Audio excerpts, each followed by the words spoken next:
Today we're going to be talking about FMUs, how they work, how to install them, maybe when they're applicable, some of the other aspects like that. So stay tuned for the dank vid.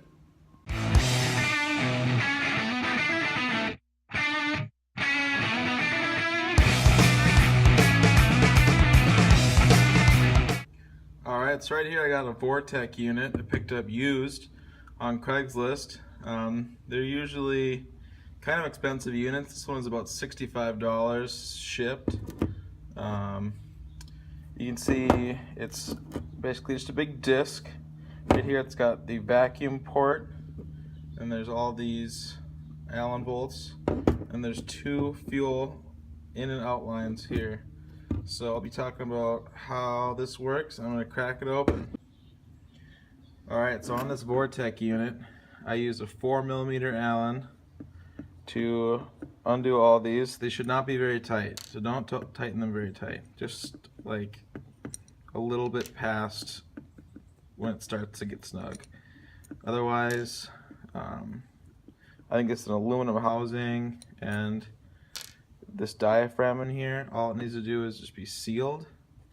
So I think people do over tighten them. What I'm gonna do now, I'm taking it apart. Kind of why I'm taking it apart now is I want to add Teflon or some sort of sealant to these, because this can be a vacuum leak here, because you're shoving in vacuum here, and if it starts to blow out the side of this diaphragm, you'll be getting a vacuum leak, and it won't be correctly squeezing off this fuel line. So taking the cap off here, this is the diaphragm. This is a used unit. You can see it looks like it has the impression of its usage here. There's this side. So the vacuum or boost, well, the boost comes in here and it's going to push this diaphragm out, right? So this will raise up, and then it's going to push down on this disc. And there is a plunger in here, and in here there's another diaphragm, and it just squeezes off this fuel line. So I'm going to be taking this apart as well. We can look at that. So how this comes apart, and I can't exactly get it straight, but there's this outer ring. This is one of the smaller ratio units. The like 12-to-1 fills up the whole area. This is probably like a 6 or 4-to-1. I don't actually know. As you can see in here, there's a few more Allen bolts, and then this is the plunger that the boost activates to push down and seal off or pinch off the return line. So let's take these out. Alright, so let's take this last bolt out. These are the little bit longer ones. And then take a look. So you can see there's another diaphragm there, and there's a little metal sandwich deal.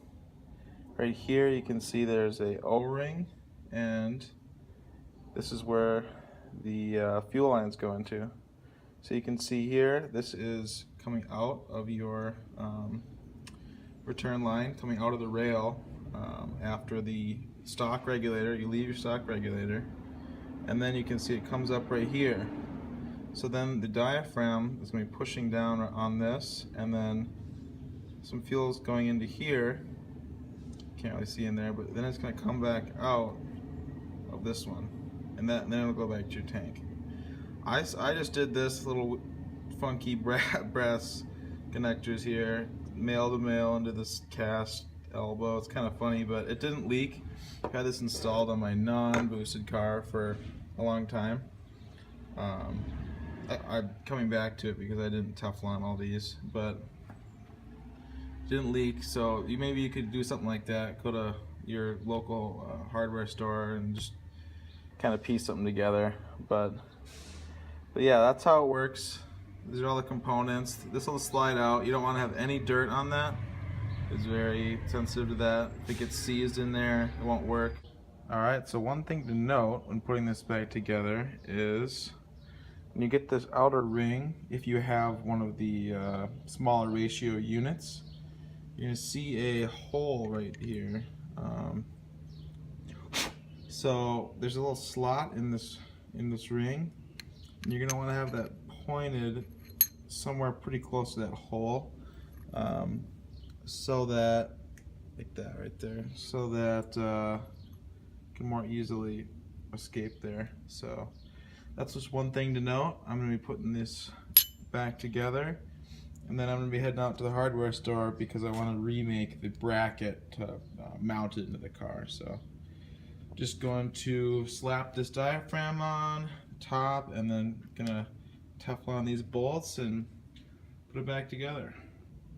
Alright, so I applied this non-hardening paste here. I think it's like a Teflon tape substitute to all these, because this could be a vacuum leak here or a boost leak. And yeah, I'm just gonna tighten these down. You just want to do it just past snug, and then this is all ready to go, and I can start making a new bracket to mount it. So basically you install this in your return line of your fuel return line, and as the boost increases, it's gonna push down on the diaphragm and squeeze off that return line, so it's gonna increase your fuel pressure because less fuel can return back to the tank, right? So as that injector engages, it's gonna squirt more fuel in, and hopefully with the added air of having a turbo or supercharger, then that will add enough fuel to compensate, right? So this is just a really cheap way of doing something that should be done probably with, say, Mega Squirt or some sort of aftermarket engine management. It's way easier. So you just put it in there, and you can see your air-fuel ratios with your wideband gauge, and if it's not right, you can put a different ratio disc in it, and it'll increase the fuel pressure more for the given boost, right? So it's really basic. I wouldn't advise it for someone who's trying to make huge power, but I'm going to be using the linear supercharger. Like, as the RPMs climb, that spins the rotors faster, and it's just linear boost. So I think this should work well for my application. You asshole. Alright, check out this dank bracket. Made a little quick dealy whopper. These are like 10-24 hex head bolts, I think. It's kind of hard to find those at the store, but yeah, they'll just bolt up, boom. Alright guys, so you can't see it, but I got the FMU all bolted up. It's real simple. You just stick it right into your return line. So hopefully you can figure that out. If you can't, just cut your return line and bada bing bada boom. So thanks for watching this short video about your FMU. Hopefully you can get your cheap turbo set up. I'll make it mad boost a little bit safely, but subscribe to this channel and maybe hit the like button, but stay tuned for my supercharger build and all the other builds in the future. So peace out.